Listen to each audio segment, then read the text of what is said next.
Friends, welcome back to మన channel. ఈరోజు మన ఛానల్లో స్పైసీగా స్వీట్ కార్న్ చేసుకుందామండి. బయట పార్క్లో స్ట్రీట్లో అమ్మే విధంగా చాలా టేస్టీగా ఉంటుంది. సో చూద్దాం ప్రాసెస్. ముందుగా స్వీట్ కార్న్ తీసుకొని అలా చిన్న చిన్నగా మనం అంటే ఒలిచి పక్కన పెట్టుకొని బాయిల్ చేసుకుందాం. నేను 2 స్వీట్ కార్న్స్ అనేవి తీసుకొని ఒలుచుకున్నాను.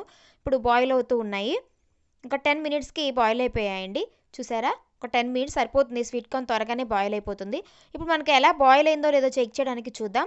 ఒక స్పూన్ తీసుకొని ఒకటి తీసుకొని ఒత్తినట్లయితే ఒక 2 పీసెస్ ఈజీగా అయినట్లయితే ఈజీగా బాయిల్ అయిపోయినట్టు. లేదు అనుకుంటే మీరు కొంచెము ఒకటి తిని చూసినా సరిపోతుంది. బాయిల్ అయిందో లేదో అర్థమైపోతుంది. ఇప్పుడు ఒక టేబుల్ స్పూన్ వరకు గీ అనేది నేను యాడ్ చేశానండి. గీ ప్లేస్లో మీరు బటర్ అంటే వెన్న కూడా యాడ్ చేసుకోవచ్చు. ఇంకా చాలా టేస్టీగా ఉంటుంది. అలాగే ఒక హాఫ్ టేబుల్ స్పూన్ సాల్ట్ అనేది వేశాను. వేసుకొని బాగా నెమ్మదిగా మిక్స్ చేసుకోండి. అలాగే ఒక పావు టేబుల్ స్పూన్ చిల్లీ పౌడర్ వేశాను. అలాగే కొంచెము ఒక చిటికెడు చాట్ మసాలా అనేది వేసానండి. బాగా స్పైసీగా తినేవాళ్ళు ఇంకొంచెం ఎక్కువ వేసుకుంటే సరిపోతుంది. నేను తీసుకున్న చిల్లీ పౌడర్ అనేది కొంచెం ఘాటు అనేది ఎక్కువగా ఉంటుంది. సో ఒక చిటికెడు గరం మసాలా వేశాను. అలాగే కొంచెము నిమ్మరసం అనేది వేసుకోండి. మీరు గీ అనేది కంపల్సరీగా యాడ్ చేసుకుంటే మనం వేసిన స్పైసెస్ అనేవి వాటికి పడతాయండి. లేదంటే వాటర్గా అయిపోతాయి.